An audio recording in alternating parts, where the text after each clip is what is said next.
উপস্থিত সম্মানীয় ব্যক্তিসকল, আমাৰ সাংবাদিক বন্ধুসকল আৰু ভুৱনেশ্বৰ নগৰ অন্তৰ্গত উপস্থিত সমূহ ৰাইজসকল,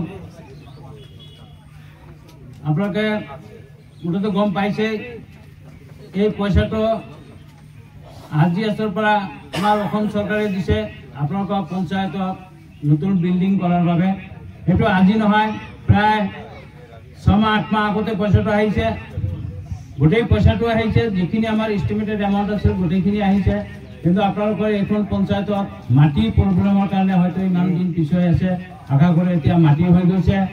গতিকে আমাৰ এই অঞ্চলৰ ৰাইজসকলক আৰু 10খন অৰ্ডাৰ পৰা অহা সদস্যসকলক অনুৰোধ কৰিছোঁ, তেখেতসকলে যাতে আমার বড়কলপাড়া ইঞ্জিনিয়ার জিপি অফিসের শিলান্যাস সভায় এই সভার সভাপতি মহাশয়, তৎসঙ্গে ভুবনেশ্বর নগর জিপি সভানেত্রী শিবারানী সিংহ মহাশয়া, তৎসঙ্গে এখানে উপস্থিত আমাদের অতি সম্মানীয় আমাদের কাছাড় জেলা পরিষদের সভাপতি মাননীয় কঙ্কন নারায়ণ শিকদার মহাশয়, তৎসঙ্গে এখানে উপস্থিত আমাদের বরখলা ব্লক ডেভেলপমেন্টের অফিসার আমাদের মোল্লা সাহেব, তৎসঙ্গে এখানে উপস্থিত আমাদের অতি সম্মানীয়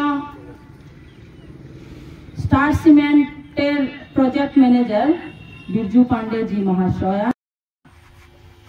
আর সবার একটা গরিমা আমরা বজায় রেখেছি বা রাখবার চেষ্টা করব। আমি শেষ বক্তা মনে হয় আর সেই ব্যবস্থাটায় থাকবো, এটা আমার আশা।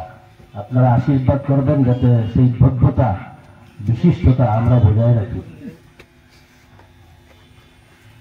এই মঞ্চে উপবিষ্ট আছেন আমাদের কিছুক্ষণ আগে চলে গেলেন আমাদের এই অঞ্চলের সভায় জেলা পরিষদ